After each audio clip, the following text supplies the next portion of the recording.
Oh, yeah. Oh, yeah. Yes, sir.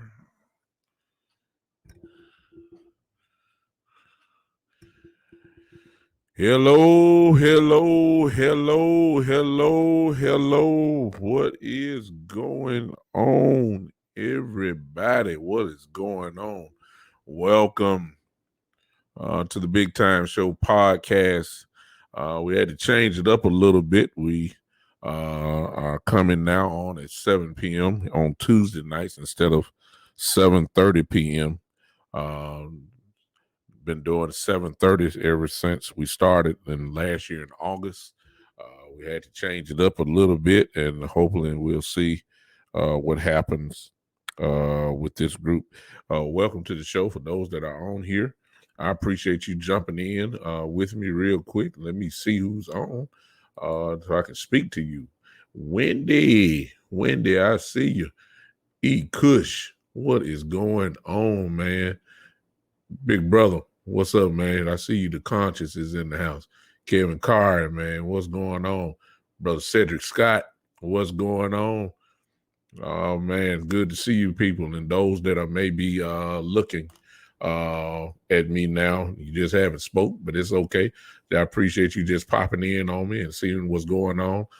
Hey, what's up, Mike? I see you, man. Mr. Michael Evans. Hey, it's just good to have people that stick with you. I'm looking at a lot of people who have been with me on this show. If you want to call them regulars, that's what they've been. And obviously, you kind of develop some type of little, kind of a family type thing when you get people that are consistent. That hang with you and listen. I, for one, what's up? Hey, bro, what's up? What's up, Fred? My fraternity brother, Keith Carrington in Milwaukee. So Milwaukee is in the house. What's going on, man? I appreciate you popping in on me, man. Once you develop a kind of family in this thing here, you're not intimidated. It's really all about who's kind of driving the ship. And since this is kind of what I do, is I guess it's my show. I guess I never want to bring in any type of intimidation. Hey, Tommy, what's up, man? What's going on? I see you. Don't bring any type of intimidation to nobody. That way, everybody's free. Everybody's free to give their opinions. And we know without any type of pushback or anything. That's the kind of atmosphere that that I want on my show. So I appreciate the guys and the young ladies that have been with me, hanging with me. Some of these people that you're seeing in the chat box here, they have even committed to become, patrons of the show, showing support for me and in my little hobby here that I have. So I really, really, really, really, from part, if I didn't appreciate you, I would not say it. But I really do appreciate you guys just even wanting to hear, what I got to say, as if I'm really that important. But you may think I am, and I appreciate it. And I'm just going to keep going, and we'll just see what will happen. Listen, I want to, of course, y'all let me, that was a long, I guess, introduction, but I had to recognize the good people that have kind of supported me. Listen, but that music that you hear every time comes from Alec X Winters, as you know by now. That is not my music, but he's allowed me to use his music, and I appreciate him so much for doing that. You can find him on Instagram if you want, and I promise you will love some selections that he has for you on there. I will not be with you long, I don't think, tonight. Before you go, we got a little crew here today right now. Why don't you share, for those that haven't, why don't you just share it with me? Do me a favor. Just push that share button real quick and to whatever group that you have, and just take it from there. Who is this on here? Is all on here.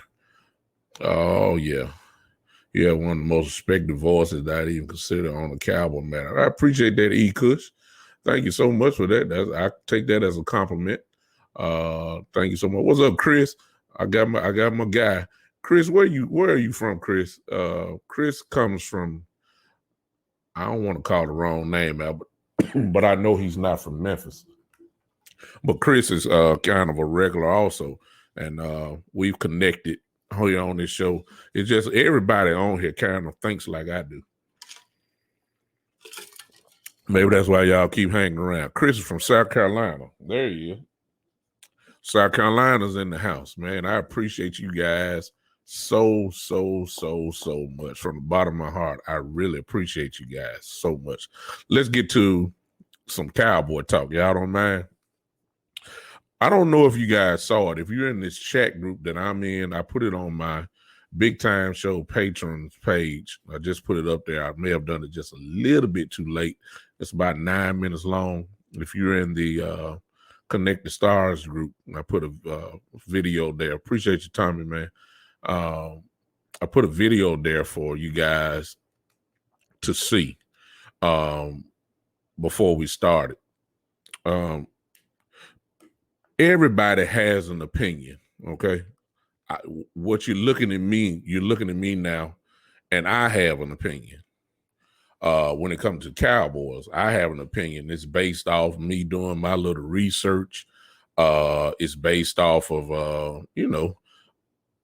watching the Cowboys, kind of been a fan a long time, and you kind of know the organization because you've been, you kind of studied it, so you know how things go.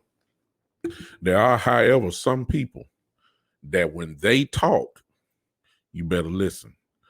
And to make a long story short, Mike Fisher, if you know anything about Cowboy insiders, Mike Fisher is a Cowboy insider. And another thing that we know about him, he has direct connections to the team. He has coaches' numbers. So when he says something, it carries weight. Okay. When Mike Fisher talks, please, hey, what's up, Dakota, man? What's up, man? This is one of my brothers here from the group. Been knowing him now for almost about 2 years, I guess. In the group that we're in. Fine young man. Hardworking young guy. Just any guy that just take care of his family and got his head on straight at a young age, I applaud him. So Dakota is a real good guy. No question about it. Like him.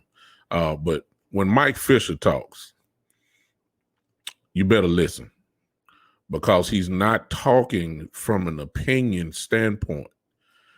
9 times out of 10, Mike Fisher got his information from a source inside the camp.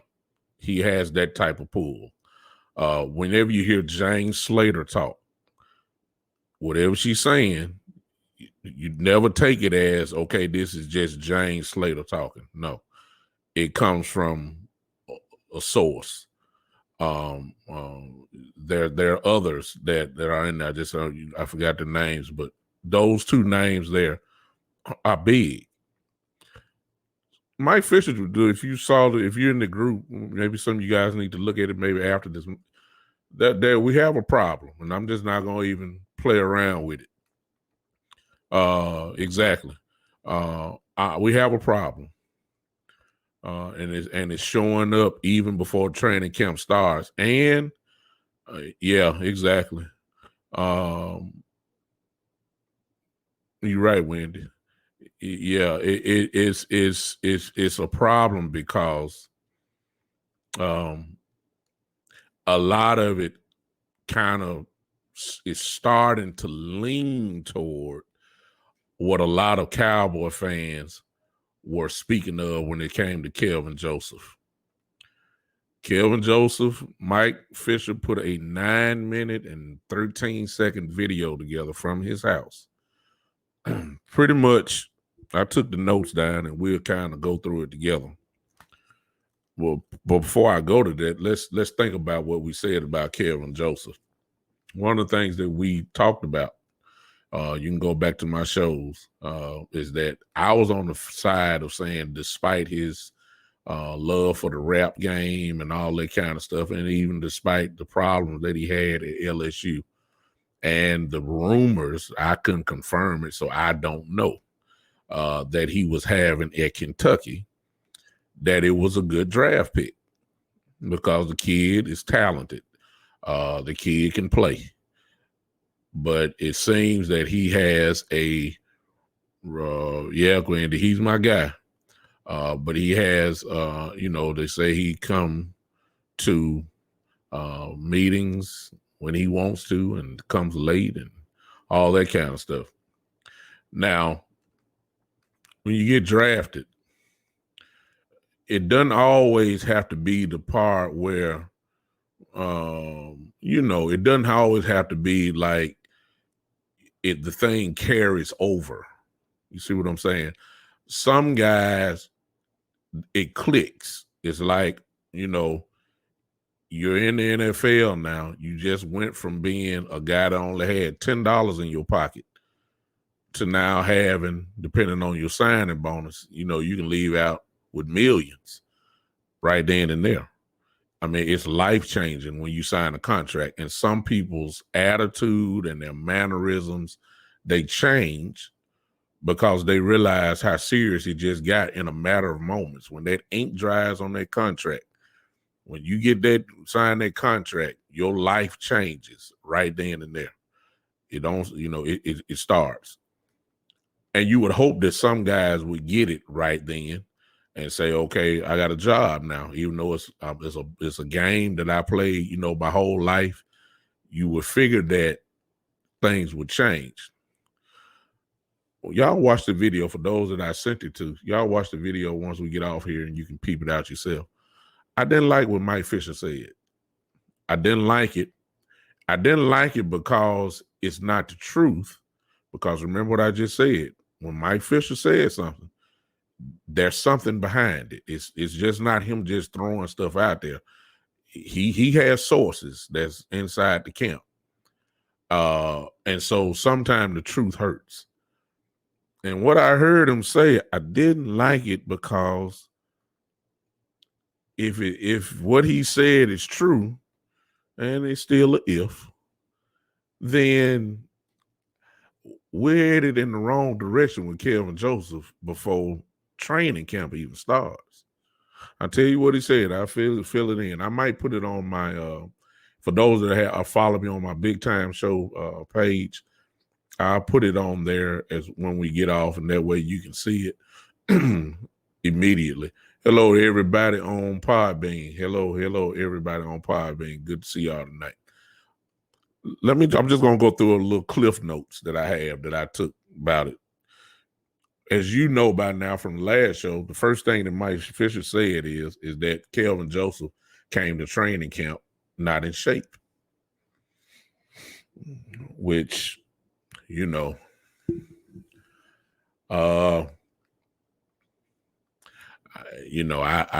don't know to what extent that is. I don't know, but everybody said he was not in shape, and it just does not make sense to me. Now, it does not make sense to me for a guy that's just coming, trying to make an impression on your team. The first impression is always big. What his first impression is that he was not in shape. That's not good, especially when you know that the second cornerback position, is wide open. And you got about 3 guys that's battling for that one spot. That's not good. And Mike Fisher said that. So I'm going, we've heard it before.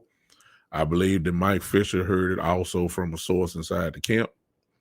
And I don't know why that is the case with Kelvin Joseph.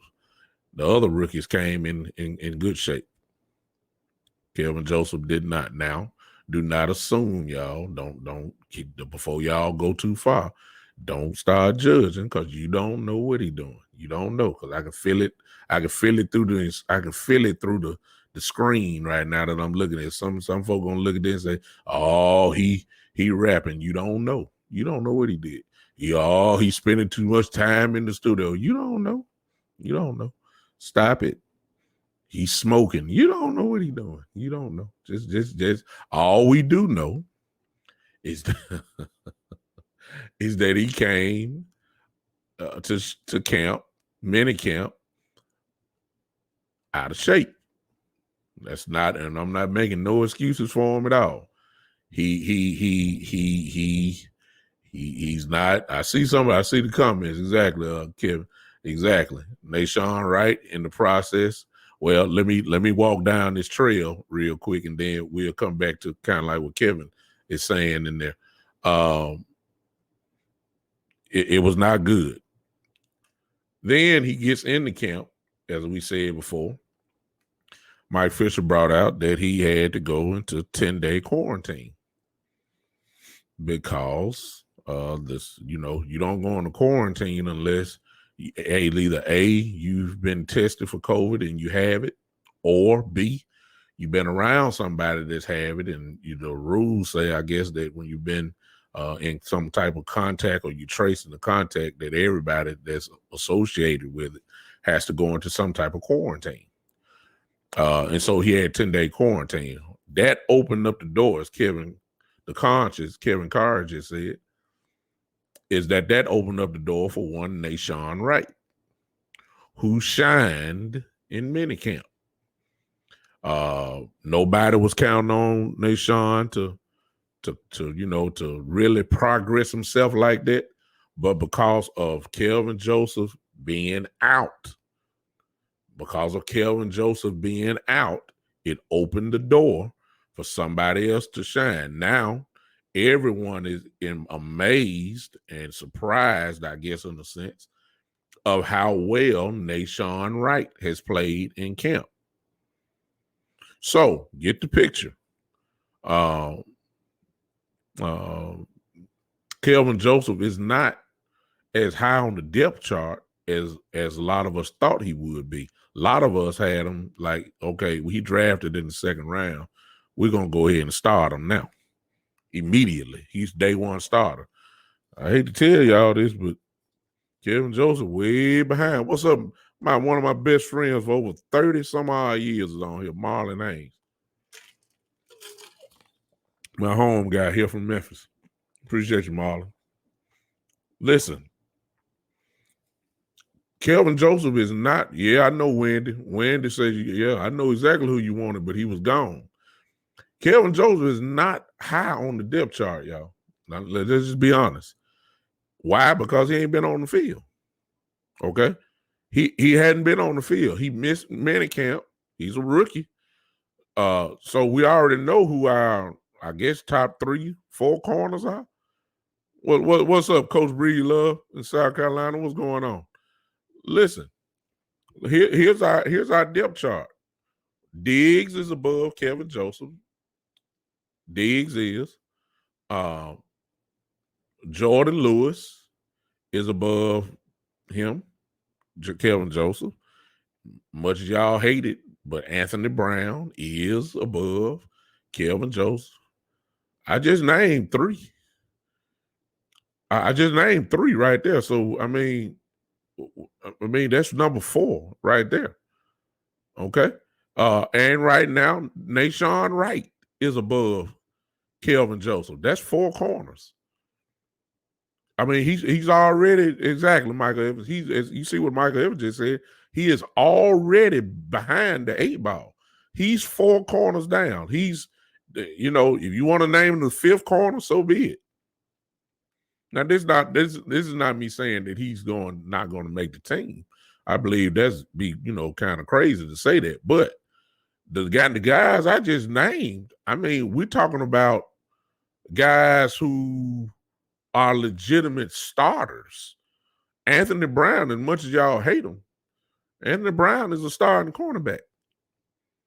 Experienced cornerback, too, I may add. Jordan Lewis, okay, he's primarily a slot corner, but I mean, Kelvin he's not going to be a slot corner. So that's that's Jordan Lewis right there. So that's it. And Nashawn Wright, from what everybody is saying, Nashawn Wright has been dynamic in minicamp. So when training camp starts, Kelvin Joseph is like, okay, you don't have no room to mess up. Fortunately for him, in his defense, as some of you people have said already in here, he gets a chance to prove it on the field. And he gets a crash course when training camp starts. Okay? Because look who he's going to be going against in training camp. I've said this before. He's going against Amari Cooper, CeeDee Lamb, Michael Gallup. That is called a crash course. That is called advancing rather quickly. Because if you can survive against those three, when you get into the game, okay, it ain't too many better wide receiver cores that's better than those three in the league. So he's going to get destroyed. You know, I hope he gets destroyed in practice. We need to find out very quickly that can he play. So, but at the same time, as Marlon just said, and Coach Breedlove is saying, it's also going to tell us if Nashawn Wright is what we think he is or what. So, I mean, you know, Kelvin Joseph messed up. This is the same thing right here that Fisher said. This was scared me a little bit. Now, that stuff I just talked about, most of y'all already know. Okay, because you've already heard that. The video is there for you. You're going to be able to reach, you know, study it and dissect it like I did and check it out. This is what he said. He said that when Lyle Collins was drafted by the Cowboys, there was some type of incident in Louisiana with his girlfriend or whatever. And I think the young lady, I think she died. But he was involved with her, not in the actual, you know, cause or death or anything like that. But the Cowboys went down there, did research, found out about the man, Lyle Collins, found out everything needed to know, found out about him. Okay. Came back, and of course, they went in and drafted him. Mike Fisher threw up something that said that he's not sure. Now, remember what I told y'all about Mike Fisher now. When Mike Fisher says this, then you got to take it. You got to put some weight on it. You can't just say, oh, he just talking. No, you can't say it about Mike Fisher. Mike Fisher said he's not, listen to the words, he's not sure if the Cowboys did the same intensive type research on Kelvin Joseph like they did Lyle Collins. That was eye-opening to me. Did our desperation for a cornerback just say, forget what we done heard? We're going to go ahead and draft him anyway. Because I'm hearing a lot of what Mike Fisher have done. I didn't hear anything positive out from what I just heard. What's up, E? What's up, E? I see you. I didn't hear. I'm just halfway down my notes here too. I mean, I didn't hear anything positive. All I heard, I think I got 6 things here, and all 6 of them are negative. The title of his video was "Let's Grow Up." See what I'm saying? And some of you may be thinking, and I thought the same thing too. Like, dude, like, can he just get to training camp first before y'all start bashing him? I mean, part of me thought that, and part of me is still thinking that. Okay, but at the same time, you can't ignore what's right in front of your face. You can't. You just, we're quick to defend our players, and we're quick to stand up for them and all that kind of stuff, which is fine. But let's not have a blindness when it comes to some of the things that we're seeing. Mike Fisher has weight. That's the only reason I'm bringing it to you. See, if I would have said this, y'all don't take what I say, because I'm not connected to the Cowboys like that. So it really is just a flat out opinion. But if they're talking about it, then we got to put some serious consideration. So Mike Fisher said he's not sure that the Cowboys did extensive research on Joseph before they drafted him. You see what I'm saying? That's kind of, and everybody knows we were desperate for a cornerback, but were we so desperate that we bypassed the I guess the standards that you're supposed to be? And E. Cush is absolutely correct. I see Conscious is talking, Kevin Carr. E. Cush is absolutely right. The Cowboys are known throughout the years, the names are endless, for taking troubled players. But it almost, I ain't gonna say it. I'm gonna see if y'all remember this one. For those of us that are old enough, it's kind of slightly reminded me of the Pac-Man Jones days. Y'all remember him? Make a long story short, we knew what Pac-Man was. We brought him to Dallas anyway, and Pac-Man didn't change. Kevin is absolutely right. Charles hated, but the difference, Kevin, on Charles was Charles wanted to win, man. You know, he was crazy as all outdoors. Now he wasn't wrapped tight. You know what I'm saying? He had a few screws missing. But one thing we knew about Charles Haley wanted to win. And I'm not saying Kev and Joseph don't want to win, because we really don't know him like that. But Pac-Man, you know, it got so bad, if y'all remember right, that Jerry put 24-hour security around him. I mean, the man couldn't even hardly go to the bathroom by himself. I mean, he couldn't do nothing. That's how bad it was with Pac-Man. Where you going, Pac-Man? Man, I'm going to 7-Eleven. No, you ain't. Come on back here. You gonna ride? We gonna ride with you? No. Mm-mm. Where you going, Pac-Man? Where you at? I'm down here at this steakhouse. Where you going? I'm going to the bathroom. Oh, well, we'll sit outside the stall. Just go on in there. I gotta use the bathroom for real. It's okay. Just go on in there. We just stand outside, because we can't let you be by yourself. We can't. That's how bad it was with that. That's how bad it was with him. Huh?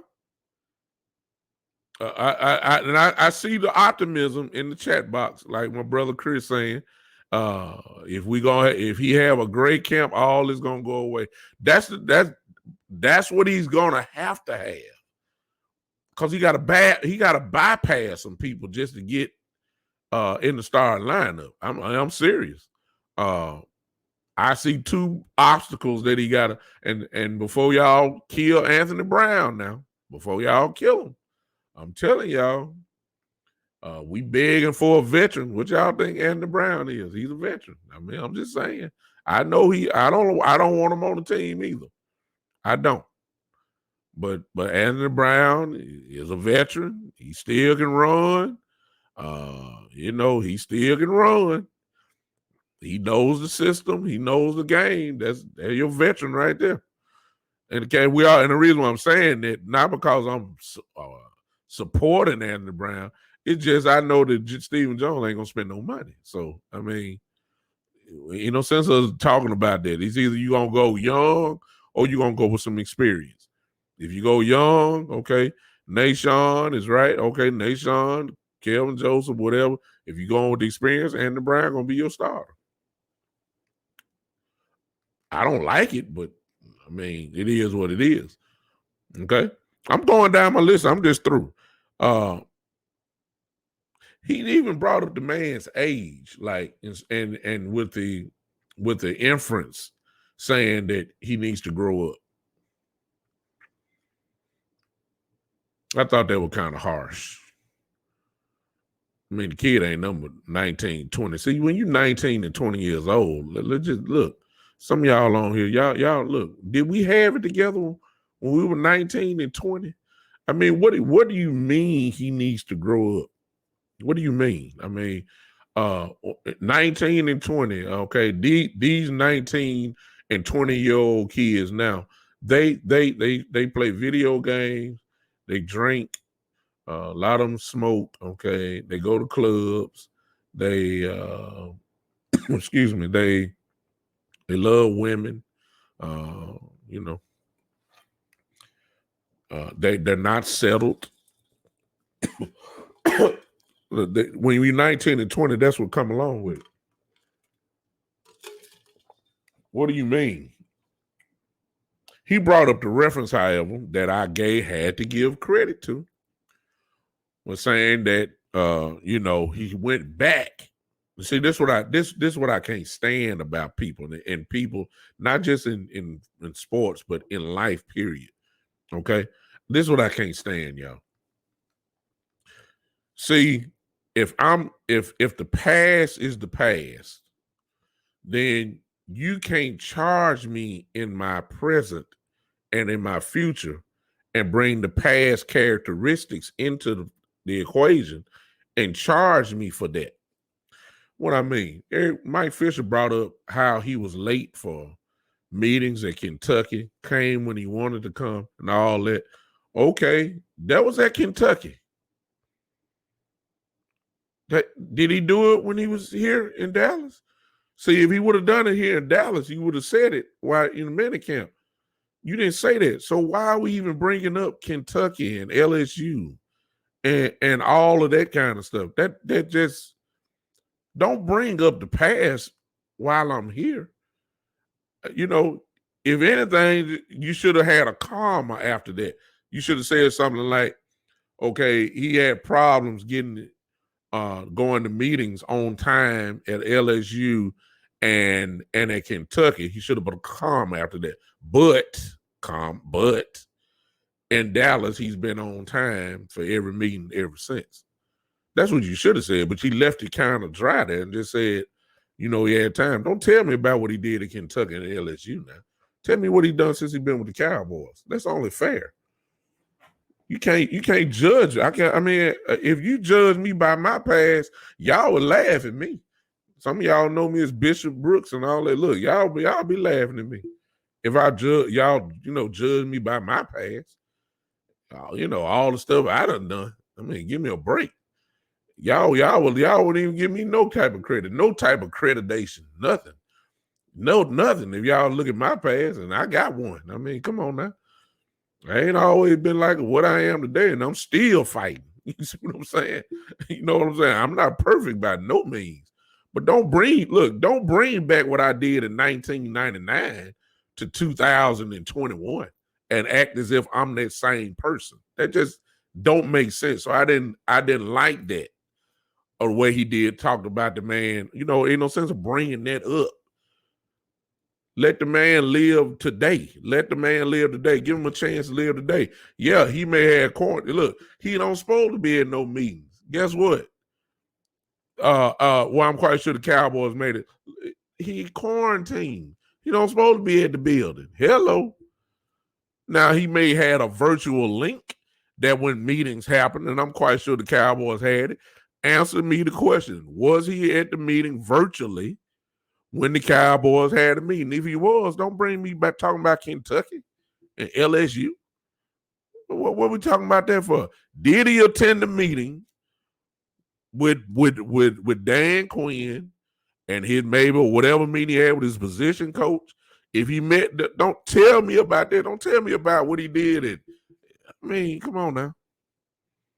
I thought that was raggedy, but he said he needs to grow up. Which means, of course, then he went to this rap stuff.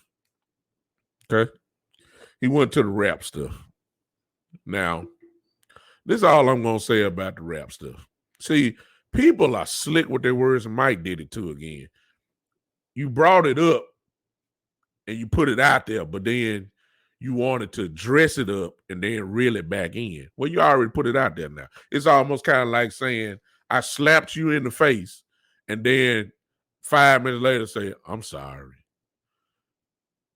Okay, this is what he did. He went in and said that, he loves rap and all that. But he said, well, I can't say all that because, Tony Romo loved golf. You see what I'm saying? That type stuff. You put it out there as if it's a real problem, but then you try to reel it back in and dress it up so it don't look so bad, like you're not judging. You really put it out there because he was insinuating, and you can tell the way he kept talking about it was that it's like Joseph loves something other than football. Well, he loves something more than football, which is rap. Here's my thing about that, and I said it when we first drafted him, because as you know, Kelvin Joseph has music. Kelvin Joseph is a recording artist. He got his own music. There's nothing wrong with that. It is something wrong with it if it's affecting his football. For instance, if he's missing a meeting, okay? If he's missing a meeting, and the reason why he's missed a meeting was because he was lost track of time while he was doing work in the studio, then we got a problem. We got a problem. If he missed the team flight because he was with his boys working in the studio, we got a problem. Yeah, you get done for me. I yield. I yield then. I mean, no problem. But if he's doing his studio work on his off-season time, and if he's doing his work on his free time, what's wrong with that? See, some of y'all got it twisted. Some of y'all think that he's supposed to live the life of Peyton Manning and Tom Brady. And when I say that, I'm saying some of y'all think somebody's supposed to be watching film 24 hours a day. That's what some people think. Some people think you're supposed to have a clicker in your hand like this, and think you ought to be rewinding film as soon as you leave practice and have it in your hand when you pass out and go to sleep. And football 24 hours in a day, you think somebody's supposed to be looking at film 22 of those hours. Quarterbacks do that, and I'm not knocking that. Some of y'all think that he's not running and all. It did say he came out of shape. I get that, but look, number one, you don't know what he's doing. Ain't nobody. You don't know. You don't know nobody knows what this man is doing with his downtime. You assume you know. I didn't like that from Fisher. I didn't like it because you're trying to insinuate. Yeah, exactly, Kush. Yeah. So the narrative, Michael Evans says, sometimes it's all about raising clicks and causing drama with the media. However, Mike, I remember what I said. Remember what I said now. It is Mike Fisher. And I'm not saying Michael Fisher is not above creating drama and all that kind of stuff. I'm just giving him his proper credit because he has inside connections to this team. He does. We can't deny that. And usually, if he says something, it's somebody in the organization that's matching not only what his thoughts, but what he has said. Really, Mike Fisher really is just reporting what a Cowboy official can't say. See, the Cowboy official not going to get out there and say what Mike Fisher said. Sometimes the Cowboy people will leak information because they know the reporter's going to go ahead and put it out there. What's up, Kerry? That's how it works. All right, Coach. Have a good game, man. I see you. Have a good game tonight. Thank you for popping in, Coach Bree Love. Thank you so much. Sometimes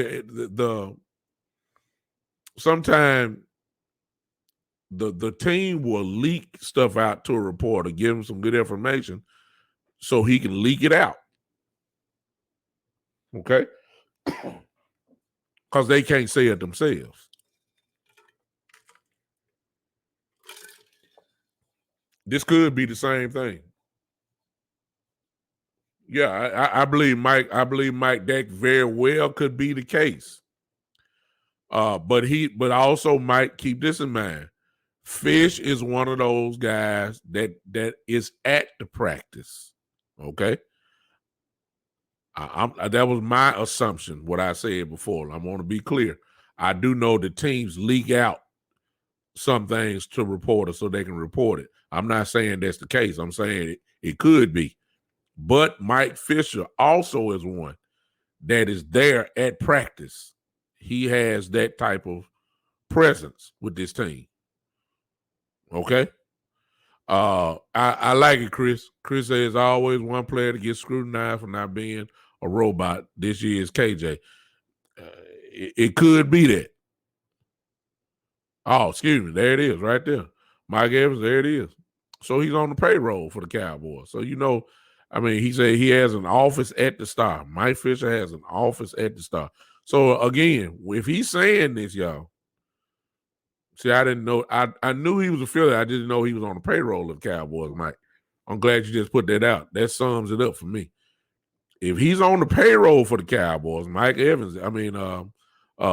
Fisher is, then this tells you better put some weight on it. He's there. I mean, he's there. He's seeing it. He can walk into the head coach office. He can. I mean, he's there. So we better put some things. I don't like what I'm hearing. I don't like it. And then he goes on to say, listen to this. Based off what we just learned from Mike Evans, thank you for that valuable information. That's the best out of all y'all that's talking now in the chat box. I must admit to you, Michael Evans, with this comment right here, talking about Mike Fisher, this is the most important statement that's been made so far, because this kind of explains now everything. He's in the place. He's on the payroll of the Dallas Cowboys. What he's saying, you better pay attention to it. Based off that, listen to what else he said. He said this. He said, watch this, y'all. I don't like this. He said that Kelvin Joseph can't do what he did in college. Now, why in the world would you say that? Why in the world would you even bring that up? Why would you even say that? He ain't had the opportunity to do it in college yet, unless he has done it and just the Cowboys haven't reported it. Now, I'm not saying that's the case. I'm just saying when the Cowboys want to protect you, we've had many instances of this. Any organization would do this. If they want to protect you, last thing that they're going to do is put it out there so that you can fall, and become the ultimate bad guy. I don't like this. And then the last thing, and then we'll move on. The last thing that he said was, he was talking about the rap. He was talking about the lifestyle that he has, the image that he presents. And he was insinuating his love for football.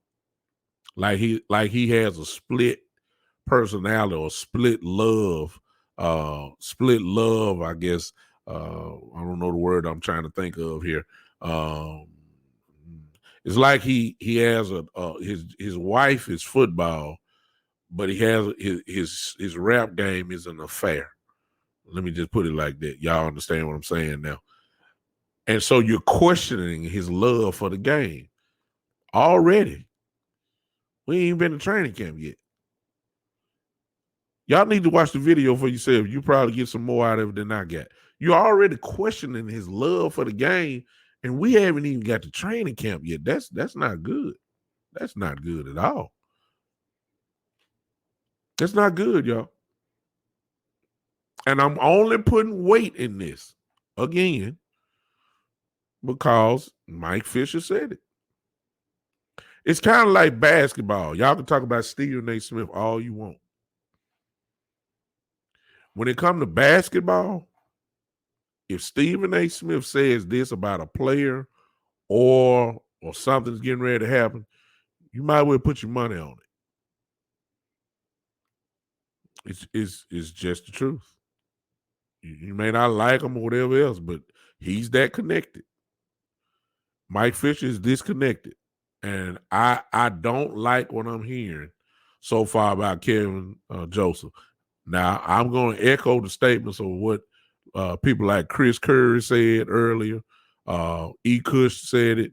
I think Kevin Carr said it to Conscience, that, hey, if Kevin Joseph come in here, training camp, and just show his butt out, just go crazy and show out, then we won't even be talking about this. But I'm saying it's going to have to be done.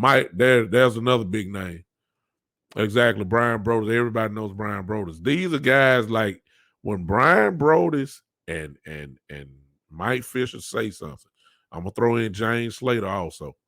When they say something, please understand, you better pay attention. You better pay attention because it's just true. Let me pause right quick and then let me talk about something else real quick. Listen, if you want to become a patron of my show or a premium member, just click on that link what I just showed you there, the Big Time Show 3.supercast.tech, and you can make a decision to help your boy out if you want to, and it's not a requirement, but I would appreciate you so much if you did it. No finish live. I don't know what this thing is saying about Podbean, but I'm here on that, but it is what it is. There it is on that. If you want to, there it is. Become a patron or become a premium member. I would appreciate it so much. Listen, I asked some of the group what did they want me to talk about today, and I've just kind of made a fan's choice, and that I just want to just freestyle. I ain't want to give y'all what I got. I want to hear what you guys want to say. One of the things that came up, my boy Dakota brought up today, that what about Gallup and Amari Cooper? And what he was talking about was which one should we keep?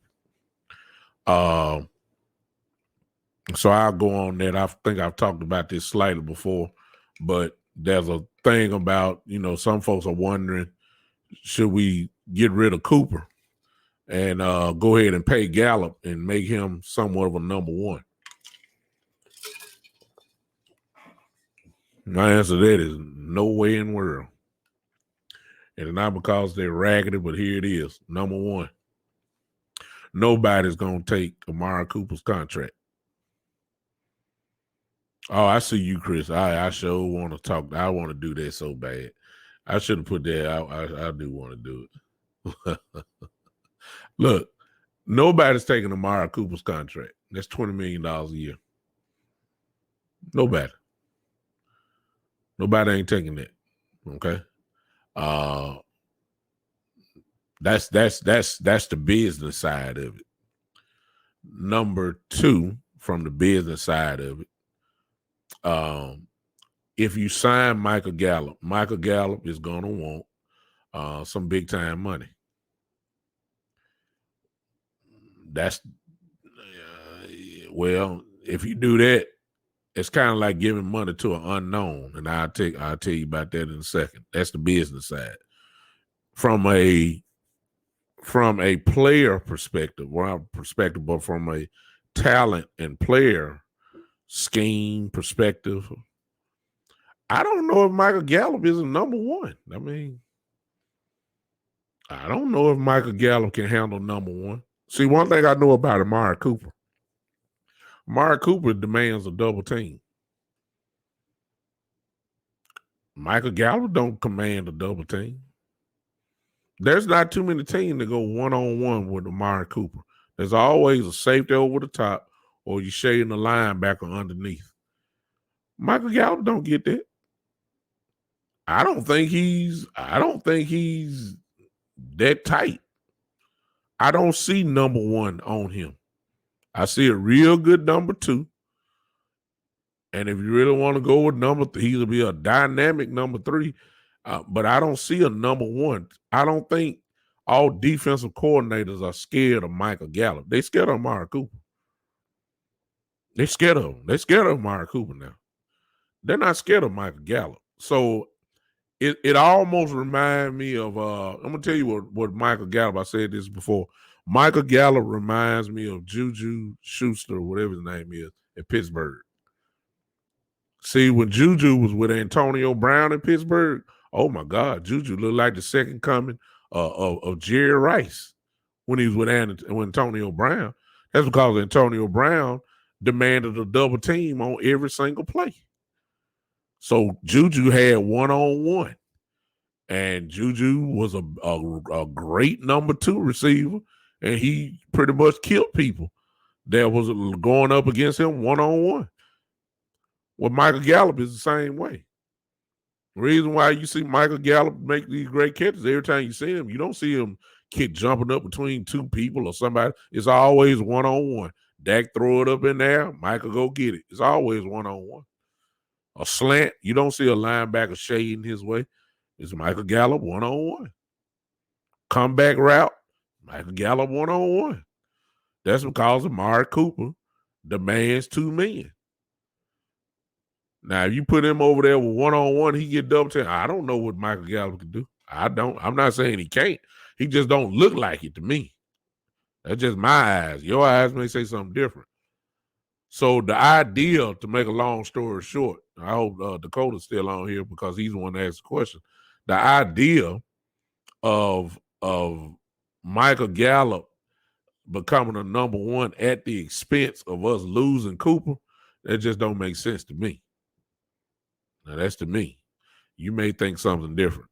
I don't trust. Yeah, exactly, Kerry. Exactly. I don't see it. I don't see it. I don't see that type. I see it in Lamb. You see what I'm saying? Lamb is different. CeeDee Lamb is different. He's different. I see that in him. I don't see that in Gallup. So paying him probably minimum $16 million just don't make sense to me. So I've always have said this would be Michael Gallup's last year in Dallas. If you have a big year, he's gonna be in demand for a big contract. And these young guys are young. You only get X amount of years to do this thing. You need to capitalize on your gifts that God gave you and go and make your money. So I wouldn't be mad if he leaves at all. I understand. Your leg can be snapped at any moment, and there go your career. You see what I'm saying? I don't have no problem with Gallup leaving, but I don't think he's gonna be no Cowboy next year. I don't think he's gonna be a Cowboy next year, so I wouldn't pay him. And I'm not letting go of Cooper. Cooper's young. Do y'all realize it?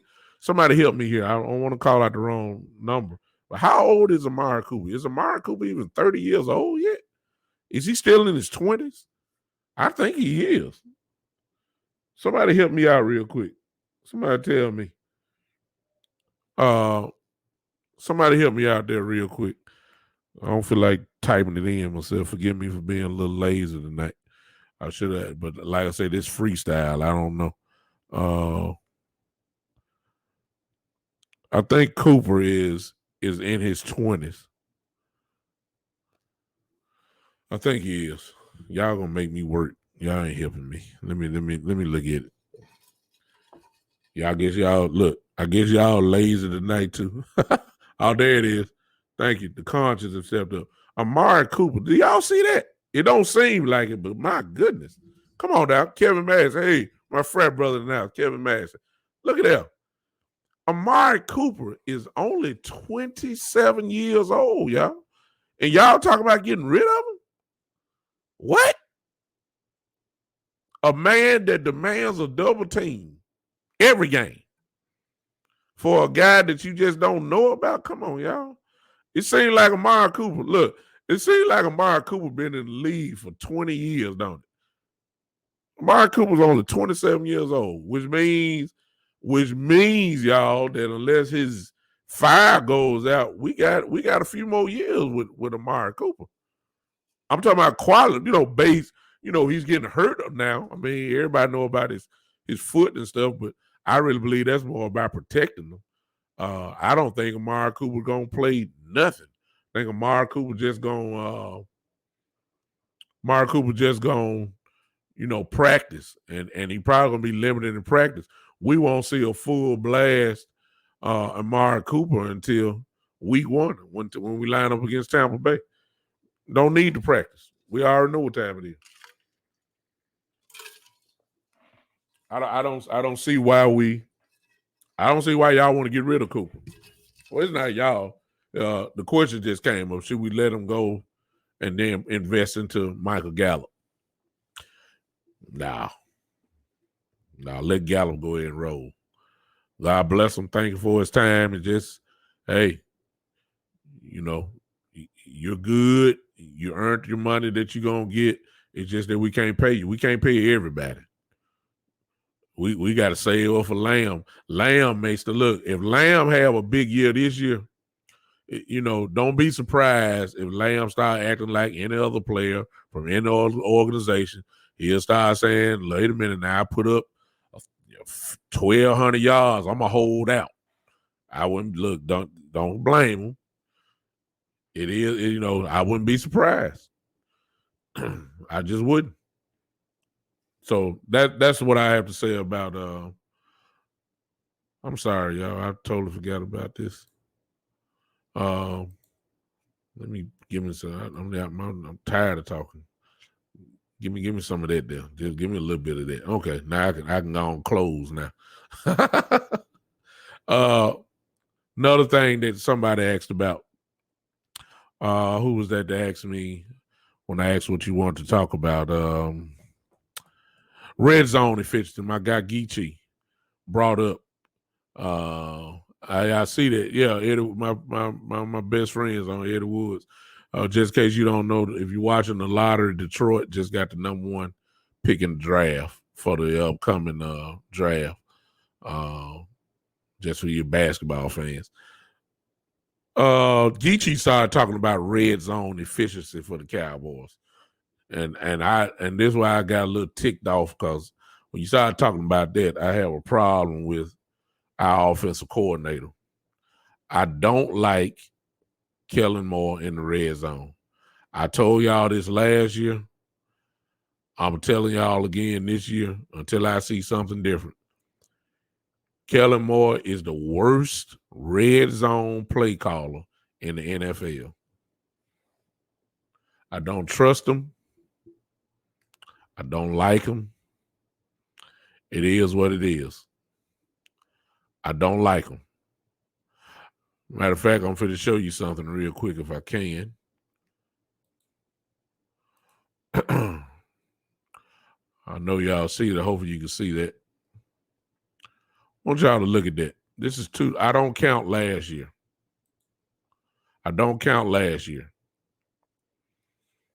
This is red zone stats from 2019. The reason why I said 2019 is because this is when everybody pretty much was healthy.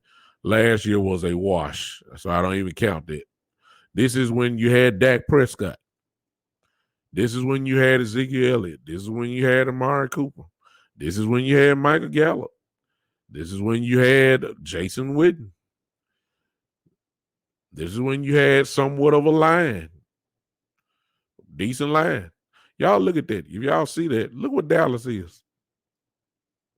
That's the rankings in red zone. Y'all see that? With all the Pro Bowlers, with all the All-Pros, with all the glitz and glamour, with all this dominant offense that we say we have, when it came to red zone efficiency, red zone stats, look at where our Dallas Cowboys are.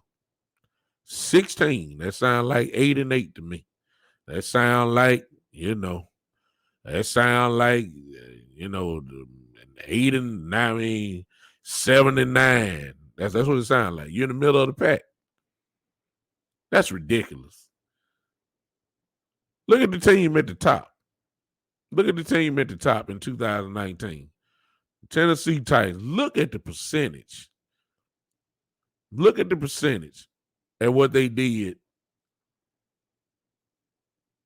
in the red zone. Do y'all see that? 77%. In other words, when Tennessee got inside the 20-yard line, 77% of the time they scored a touchdown. Why? We all know. When you got a big horse like Mr. Henry back there, a lot of time the ball hit his hand. They ran the ball and got in. Go down the list. Green Bay. Look at number 3, y'all. This would mess me up.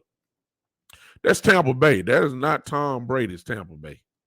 That is Jameis Winston Tampa Bay. And even with that, Jameis Winston threw all them interceptions that year. Tampa Bay inside the red zone was still 64%. Look under the category of 2019. And yet, all he had in the backfield, if I'm not mistaken, was Jones. And, of course, he still had Mike Evans. He still had Goodwin. He had Cameron Brate as a tight end and O.J. Howard. And Tampa Bay scored. Now, y'all forgive me. Ezekiel Elliott was better than their running back. Amari Cooper, depending on whatever you like, he's comparable to Mike Evans. Gallup is comparable to Gallup at that particular time. And I mean, Jason Witten have always been known as a red zone threat. Always have been known as that. And all we can get is number 16, 57%. That's play calling, y'all. I mean, we got all pros everywhere. That's bad play calling. We got a look. You had Smith, you had Zach Martin, you had at that time Joe Looney, I believe, at center. You had Lyle Collins in 19. That sounds like a pretty good line to me. Okay. Please explain to me why we line up in shotgun on the 3-yard line in a shotgun formation from the 3-yard line on 1st and goal, and 2nd and goal from the 2-yard line. We in the shotgun. Do y'all see what Tennessee did? They lined up and said, look, we're going to go forward. We're going to have our linemen going forward. We're not going to have our linemen coming backwards in pass protection. We're going to have our lines lean on y'all guys. We're going to run it right here. Stop us if you can. The Cowboys want to run a spread offense. This is Kellen Moore, y'all. I promise you, I don't like him. He is the worst red zone caller in the NFL. From the opposite 20 to the opponent's 20, Kellen Moore can move the ball with the best of them. When he gets inside the 20-yard line, it's like he is horrible. He just frees up. And when you freeze up, you get these kind of numbers that you see right here. And may I go ahead and say this again, because we've been saying this for the last 2 years. If we don't get this part here straight, we ain't going nowhere. You have look at the offensive talent that we have. Yeah, exactly, Chris. I mean, when you get inside the 5-yard line, or you get inside the 3-yard line, it's all about attitude. You ain't giving me no attitude if you line up in a run bubble screens and from the 3-yard line and spread them out and all. What? You got Ezekiel Elliott back there. This is what huh? Why are we right? Why are you?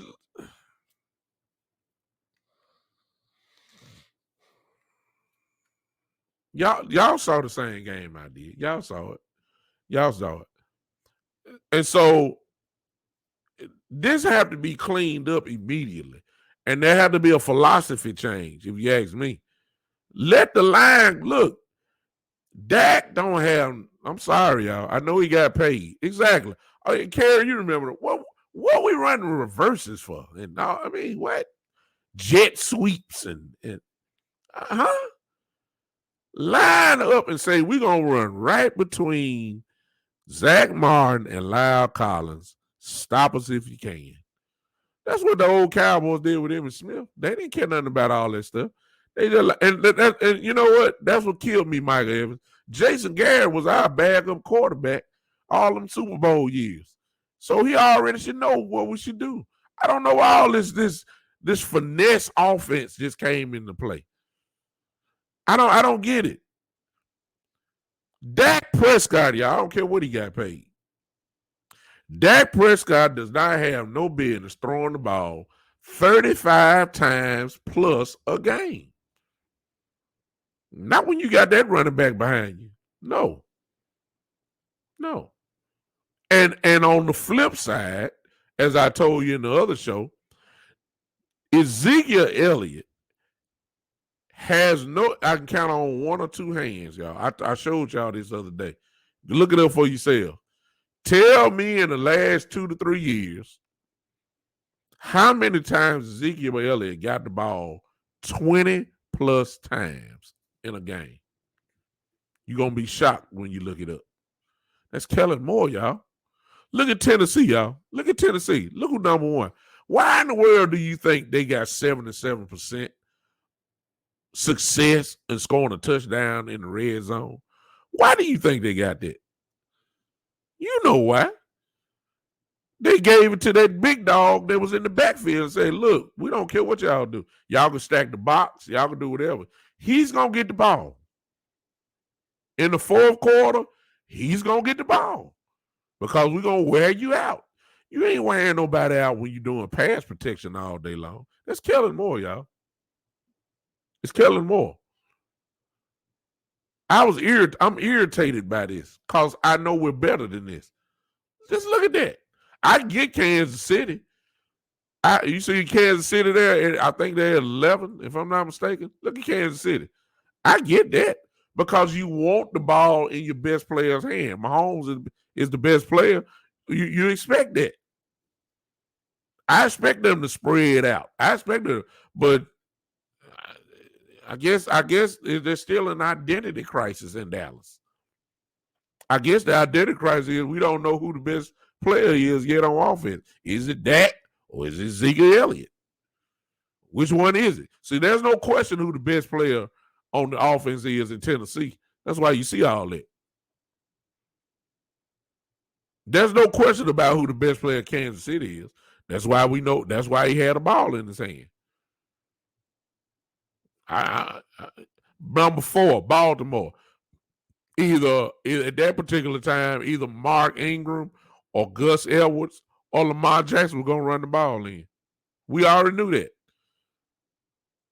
See? You see the difference? The Cowboys, there's no excuse for this to be 57%. It has to be cleaned up. And if we don't clean it up, I'm gonna be having this same chart. The only difference is it's gonna change the year. It's gonna say 2021, and we're gonna be right here in the same spot again. Because we got the same offensive coordinator. You know what I'm saying? I hope Kellen Moore is changed this offseason. I hope he studied his red zone offense. I hope. I can't stand it. All right. I hope Geechee heard me on that. Geechee was the one to answer me that question. So that's just my take on the red zone efficiency. I'll do one more little freestyle. Somebody talk to me real quick. Come on, talk to me. I'll do one more freestyle and I'll get out of here. Come on, somebody. Because we're going to go ahead and watch this game in a minute. The Clippers and the Phoenix Suns. I was going to talk about all y'all LeBron haters. Why y'all ain't saying nothing about KD and the Brooklyn Nets? I'm just wondering. Because see, if it would have been LeBron lost it with all that talent he had, y'all would go completely cuckoo. Y'all be talking about LeBron so bad. Ain't nobody saying nothing about KD.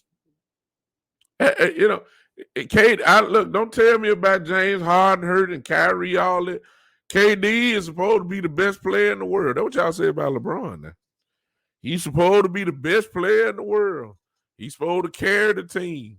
I don't care nothing about him scoring 40, 50 points. Yeah, Chris, is this what you want to talk about? My partner, Chris, said, let's talk about it. Yeah, if y'all look for football, God bless you. I'll see y'all on Saturday. I'm talking basketball for the rest of the way. All right. Chris want to talk about it, we want to talk about it. Look, I don't care nothing about what he did. I saw Kevin Durant. He scored, no question. He's unguardable. But this is what I also saw. I saw at the last second, I saw he threw the air ball up. That's what I saw. See, if little LeBron threw the air ball up, y'all would have been acting a complete fool. LeBron is a choke artist. LeBron is this. LeBron is that. LeBron done carried this league for the last 12, 13 years. LeBron has been this player's best generation's best player. LeBron is still recognized as the best player in the NBA. Kevin Durant cannot be the best player in the NBA because there's no way you can give him that type of credit because he had to go to Golden State to win. He had James Harden and Russell Westbrook. He got out of there, went and joined the super team, made the super team unbeatable, and that's how he got his championships. Then he went to Brooklyn and did the same thing. He done brought a super team to Brooklyn, and he didn't even get to the finals. And some of y'all say, oh, it's not fair. It's not fair. You're not being fair. Kyrie was hurt. James Harden, hamstring is down.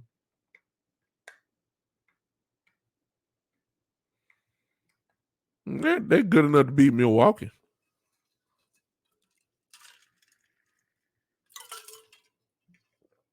They're good enough to beat Milwaukee. Giannis can't shoot outside 8 foot. Chris said, yeah, first take Magic said, well, it's only because Chris, Magic, let me put this up for those who are not seeing it. If y'all don't know, Magic was on First Take with Stephen A. and Max and Molly for a whole hour. And he made that statement. He said, Magic said that LeBron got one more year than it's Durant's league. That's because he's figuring LeBron has one more real good year. And then he's expecting that Father Time is going to go ahead and take him out. And he's also expecting Durant to even get better. I don't care what Durant does. What Durant has proven to me is that he can't win unless he got a super team. That's what all I can say.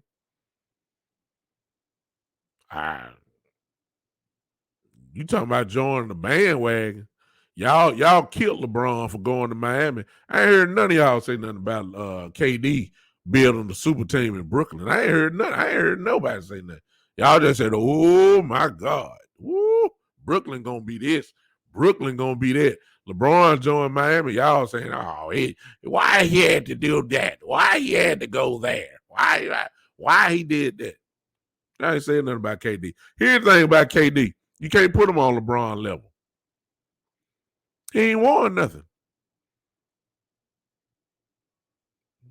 Oh, wait a minute, big time. Wait a minute now. He won with Golden State. What are you talking about? He got a ring on his ring. Look. Come on, y'all. He joined a 73-win team. Come on now. Y'all stop it. Nobody gonna beat Golden State 4 out of 7. Come on now. Stop it. Stop it. Of course he was gonna win with Golden State. Can you carry a team to a championship? Did he carry Oklahoma City to a championship? Some of y'all saying, well, we carried them to the finals. Did he carry them to a championship? There's a difference between getting to the finals and winning the finals. I saw LeBron James carry Cleveland to a title. Down 3-1 to that same great Golden State team. I saw that. I didn't like it at all because I didn't cheer for LeBron, but I saw it. LeBron got 4 rings on his finger, man. Come on now. All-time great. Y'all trying to act like KD is this, that. Where he at? Where he at now? Where he at? Kyrie can't be dependent upon. He always get hurt at during this time. It ain't no surprise. James Harden, you done shot his whole arm off because he was shooting 35 times with Houston, and he didn't have nothing left. Now he can, you can kind of rest, but then he never can be counted on in the playoff. He hurt. Chris Paul, same thing. Chris Paul always hurt during this time. If he ain't hurt it, now it's COVID. It's always something. All I saw KD throw up the air ball at the end. That's what I saw. I'm waiting for y'all to crush him like y'all crushed LeBron. I'm just waiting on it. I ain't heard nothing yet.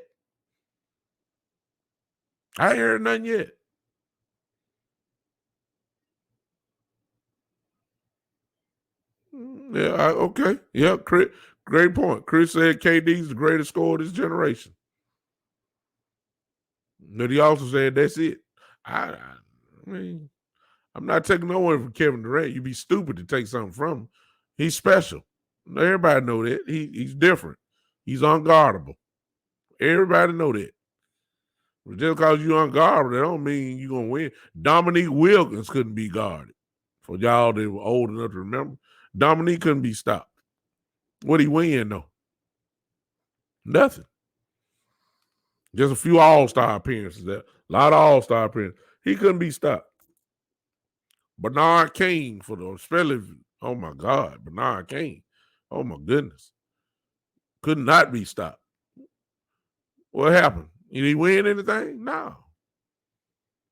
Karl Malone couldn't be stopped. What did he win, though? I mean, come on now. It's levels to this thing. And right now, there's only one man, I might be two, that have a right to even talk in this generation. And KD ain't one of them. It's LeBron James and Steph Curry. And Steph Curry is not on LeBron's level. But he's the only one that can sit at their table right now in this generation because he's won. KD ain't won nothing. I don't even care about the Golden State stuff when he was there. I ain't giving him no credit. Good luck next year. And I'm expecting Brooklyn to come out with one during this time. I'm expecting it. I'm expecting Brooklyn to come out with a championship out of this little deal. I'm expecting it. I'm expecting it. But I don't see it. I mean, I ain't giving him no credit. Y'all killed LeBron. I'm still waiting. Instead of killing KD, would y'all be saying, man, it ain't his fault. He scored. He averaged 35 a game. What you think LeBron did? What? It'll be all right. Y'all gonna miss it. Playoffs don't even seem right without LeBron in it. Because usually he be playing all in the finals by now. It don't even seem right. Look, nobody predicted. Whoever come out this year as the champions, some folks did pick Milwaukee to come out of this thing. Somebody did pick Milwaukee to come out. I get it. Nobody said Phoenix would be in the conference finals. Nobody. Some folks picked the Clippers to go. I'll give you that. Somebody picked the Clippers to go. But mostly everybody said that the finals were coming down to two teams, Brooklyn and LA, the Lakers. One of those two. So everything else right now is really truly kind of like a wow. Okay. Let these guys battle it out. But y'all hard on LeBron, man. And I'm not the biggest LeBron fan. I'm just saying I'm looking for the same energy that y'all gave LeBron for Kevin Durant. That's what I'm looking for. I can't hear nobody though. I can't hear nobody. Y'all killing me with that. All right, I'm done. I appreciate you guys. Appreciate you guys hanging with me. Thank you for hanging with your boy for a minute. Join me this Saturday at 3 p.m. This Saturday at 3 p.m. for another edition of the Big Time Show podcast. You guys come on out and hang with me again. I'll see you then. Y'all enjoy the game tonight. Hope I didn't bore you too long. I appreciate you so much. All right, I'm out of here. Before you leave, you already know what you got to do because we don't leave just to be leaving. I need you guys to come on and clap your hands for me. Appreciate you, Chris. Appreciate you hanging out with me. But before you go, Chris, I need y'all to vibe with me one last time. Y'all know what time it is. I'll see you Saturday, 3 p.m. This is, ladies and gentlemen, the one and only. This is the Big Time Show.